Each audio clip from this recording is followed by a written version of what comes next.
નમસ્કાર મિત્રો, થરાદ તાલુકાના સણાવિયા ગામમાં આવ્યા છીએ અને ખેડૂતના ખેતરમાંથી મગફળીનો પાક તૈયાર થઈ ગયો છે. મગફળીની અંદર કેવા પ્રકારનું રિઝલ્ટ મળ્યું અને કયા પ્રકારની દવાઓ અને કયા પ્રકારનો ખાતર વાપરવામાં આવ્યો તો ખેડૂતને પૂછીશું.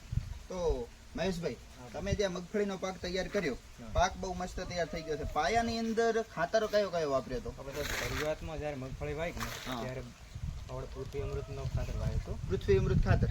અને ઉપર દવાઓ માટે કયો કયો છંટકાવ કર્યો? દવાઓ માટે આપણે પહેલી તો એક ફૂગ અમૃત, બ્લેક અમૃત અને રક્ષા અમૃત ત્રણે છંટકાવ કર્યો. બ્લેક અમૃત, ફૂગ અમૃત અને રક્ષા અમૃત. તમે જે આ થેલી લઈને ઉભા છો આની અંદર બધું દેખાય. ત્રણ દવા છે. બરાબર, ત્રણ છંટકાવ કર્યા અને પાયામાં પૃથ્વી અમૃત ખાતર હતા. તમે ખેડૂત મિત્રોને કદાચ આ દાણો જોવો હોય તો બતાવો ને તમારા હાથમાં. અત્યારે તમે કાઢ્યા જે આ દાણો છે ને, આવા દાણા છે, જોયેલો છે. દાણો બહુ મજબૂત છે, ભરાવદાર છે, વજનદાર છે અને સાઈઝમાં દાણો બહુ મોટો છે, એટલે ભાવમાં પણ સારો મળી શકે, વજનમાં પણ સારો.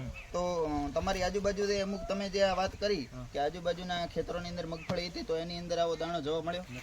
જોવા નહીં મળ્યો અમને. 20 નંબર આ મગફળી, આમાં બીજી એક 20 નંબર બીજી જગ્યાએ, એમાં પણ આવો દાણો નથી, ઝીણો દાણો. મૂળ આવો દાણો નથી, ઝીણો દાણો. મતલબ આ આપણે વસ્તુ વાપરવાથી દાણો તમારો મજબૂત, સાઈઝમાં મોટો અને વજનદાર બન્યો છે. મતલબ બીજા ખેડૂતોને તમે શું ભલામણ કરશો? સાહેબ, વાપરો તો ખાતર વપરાય ખરી. બરાબર. કેમિકલ વગરનું ખાતર અને દવાઓ વાપરી શકાય. ઓર્ગેનિક છે. બરાબર. તો તમને રિઝલ્ટથી સંતોષ છે? તો ફરીથી આપણે આવા વિડીયો સાથે મળીશું. ખેડૂત મિત્રો, અમારી ચેનલમાં સબસ્ક્રાઈબ કરજો. ઓકે.